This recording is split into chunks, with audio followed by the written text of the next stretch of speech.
The book of Jasher, chapter 12. And when the king heard the words of Abram, he ordered him to be put into prison, and Abram was 10 days in prison.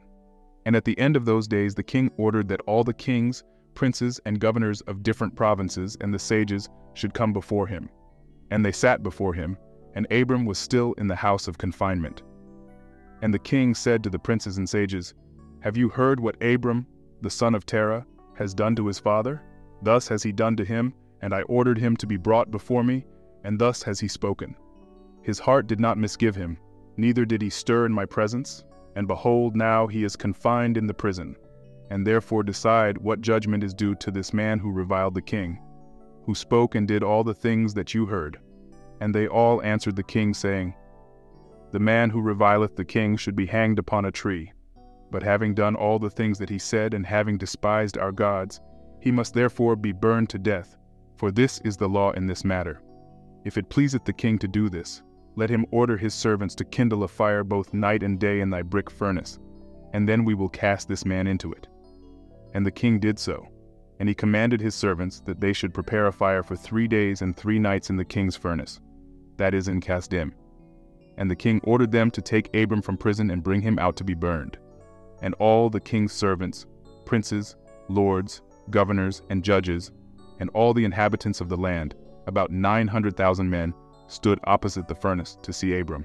And all the women and little ones crowded upon the roofs and towers to see what was doing with Abram. And they all stood together at a distance. And there was not a man left that did not come on that day to behold the scene. And when Abram was come, the conjurers of the king and the sages saw Abram, and they cried out to the king, saying, "Our sovereign lord, surely this is the man whom we know to have been the child at whose birth the great star swallowed the 4 stars, which we declared to the king now 50 years since. And behold now, his father has also transgressed thy commands, and mocked thee by bringing thee another child, which thou didst kill." And when the king heard their words, he was exceedingly wroth, and he ordered Terah to be brought before him. And the king said, "Hast thou heard what the conjurers have spoken? Now tell me truly, how didst thou? And if thou shalt speak truth, thou shalt be acquitted." And seeing that the king's anger was so much kindled, Terah said to the king, "My lord and king, thou hast heard the truth, and what the sages have spoken is right." And the king said, "How couldst thou do this thing, to transgress my orders, and to give me a child that thou didst not beget, and to take value for him?" And Terah answered the king, "Because my tender feelings were excited for my son at that time, and I took a son of my handmaid, and I brought him to the king." And the king said, "Who advised thee to this? Tell me. Do not hide aught from me, and then thou shalt not die." And Terah was greatly terrified in the king's presence, and he said to the king, "It was Haran my eldest son who advised me to this." And Haran was in those days that Abram was born, 32 years old. But Haran did not advise his father to anything, for Terah said this to the king in order to deliver his soul from the king, for he feared greatly. And the king said to Terah, "Haran thy son who advised thee to this shall die through fire with Abram. For the sentence of death is upon him for having rebelled against the king's desire in doing this thing."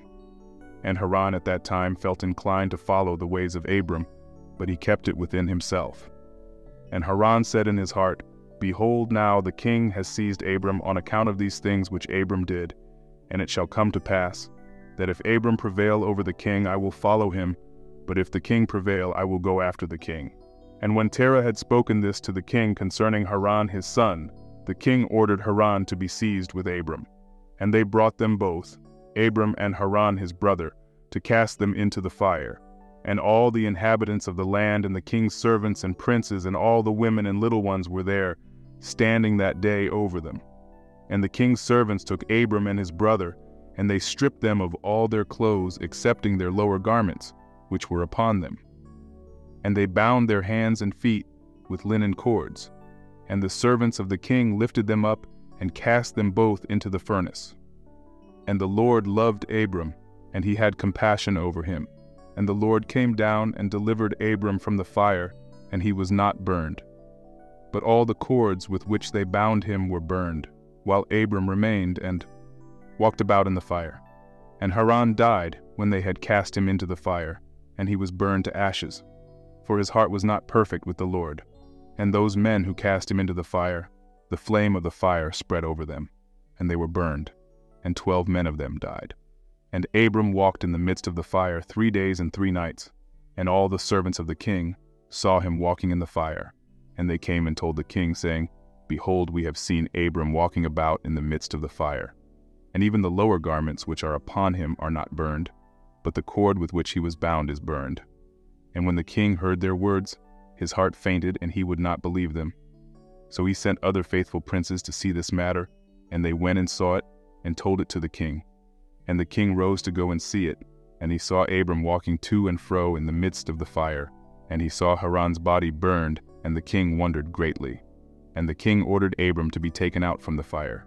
And his servants approached to take him out, and they could not, for the fire was round about, and the flame ascending toward them from the furnace.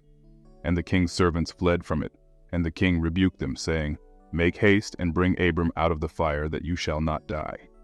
And the servants of the king again approached to bring Abram out, and the flames came upon them and burned their faces, so that 8 of them died. And when the king saw that his servants could not approach the fire lest they should be burned, the king called to Abram, O servant of the God who is in heaven, go forth from amidst the fire, and come hither before me. And Abram hearkened to the voice of the king, and he went forth from the fire, and came and stood before the king. And when Abram came out, the king and all his servants saw Abram coming before the king, with his lower garments upon him, for they were not burned, but the cord with which he was bound was burned. And the king said to Abram, How is it that thou wast not burned in the fire? And Abram said to the king, The God of heaven and earth, in whom I trust, and who has all in his power, he delivered me from the fire into which thou didst cast me. And Haran, the brother of Abram, was burned to ashes. And they sought for his body, and they found it consumed. And Haran was 82 years old when he died, in the fire of Kasdim. And the king, princes, and inhabitants of the land, seeing that Abram was delivered from the fire, they came and bowed down to Abram. And Abram said to them, Do not bow down to me, but bow down to the God of the world who made you, and serve him, and go in his ways, for it is he who delivered me from out of this fire, and it is he who created the souls and spirits of all men, and formed man in his mother's womb, and brought him forth into the world, and it is he who will deliver those who trust in him from all pain. And this thing seemed very wonderful in the eyes of the king and princes, that Abram was saved from the fire, and that Haran was burned. And the king gave Abram many presents, and he gave him his 2 head servants from the king's house. The name of one was Oni, and the name of the other was Eliezer. And all the kings, princes, and servants gave Abram many gifts of silver and gold and pearl, and the king and his princes sent him away, and he went in peace. And Abram went forth from the king in peace, and many of the king's servants followed him, and about 300 men joined him. And Abram returned on that day and went to his father's house, he and the men that followed him. And Abram served the Lord his God all the days of his life, and he walked in his ways and followed his law. And from that day forward Abram inclined the hearts of the sons of men to serve the Lord. And at that time Nahor and Abram took unto themselves wives, the daughters of their brother Haran. The wife of Nahor was Milcah, and the name of Abram's wife was Sarai. And Sarai, wife of Abram, was barren. She had no offspring in those days. And at the expiration of 2 years from Abram's going out of the fire, that is, in the 52nd year of his life, behold, King Nimrod sat in Babel upon the throne, and the king fell asleep, and dreamed that he was standing with his troops and hosts in a valley opposite the king's furnace. And he lifted up his eyes, and saw a man in the likeness of Abram coming forth from the furnace, and that he came and stood before the king with his drawn sword, and then sprang to the king with his sword, when the king fled from the man, for he was afraid. And while he was running, the man threw an egg upon the king's head, and the egg became a great river. And the king dreamed that all his troops sank in that river and died, and the king took flight, with 3 men who were before him, and he escaped. And the king looked at these men, and they were clothed in princely dresses, as the garments of kings, and had the appearance and majesty of kings. And while they were running, the river again turned to an egg before the king, and there came forth from the egg a young bird which came before the king, and flew at his head, and plucked out the king's eye. And the king was grieved at the sight, and he awoke out of his sleep, and his spirit was agitated, and he felt a great terror. And in the morning the king rose from his couch in fear, and he ordered all the wise men and magicians to come before him, when the king related his dream to them. And a wise servant of the king, whose name was Anuki, answered the king, saying, This is nothing else but the evil of Abram, and his seed which will spring up against my lord and king in the latter days. And behold, the day will come, when Abram and his seed and the children of his household will war with my king, and they will smite all the king's hosts and his troops. And as to what thou hast said concerning 3 men, which thou didst see like unto thyself, and which did escape, this means that only thou wilt escape with 3 kings from the kings of the earth, who will be with thee in battle. And that which thou sawest of the river, which turned to an egg as at first, and the young bird plucking out thine eye, this means nothing else but the seed of Abram, which will slay the king in latter days. This is my king's dream, and this is its interpretation, and the dream is true, and the interpretation which thy servant has given thee is right. Now therefore, my king, surely thou knowest that it is now 52 years since thy sages saw this at the birth of Abram, and if my king will suffer Abram to live in the earth, it will be to the injury of my lord and king. For all the days that Abram liveth, neither thou nor thy kingdom will be established, for this was known formerly at his birth. And why will not my king slay him, that his evil may be kept from thee in latter days? And Nimrod hearkened to the voice of Anuki, and he sent some of his servants in secret to go and seize Abram, and bring him before the king to suffer death. And Eliezer, Abram's servant, whom the king had given him, was at that time in the presence of the king, and he heard what Anuki had advised the king, and what the king had said to cause Abram's death. And Eliezer said to Abram, Hasten, rise up and save thy soul, that thou mayest not die through the hands of the king. For thus did he see in a dream concerning thee, and thus did Anuki interpret it, and thus also did Anuki advise the king concerning thee. And Abram hearkened to the voice of Eliezer, and Abram hastened and ran for safety to the house of Noah and his son Shem. And he concealed himself there, and found a place of safety. And the king's servants came to Abram's house to seek him, but they could not find him. And they searched throughout the country, and he was not to be found. And they went and searched in every direction, and he was not to be met with. And when the king's servants could not find Abram, they returned to the king. But the king's anger against Abram was stilled, as they did not find him. And the king drove from his mind this matter concerning Abram. And Abram was concealed in Noah's house for 1 month, until the king had forgotten this matter. But Abram was still afraid of the king.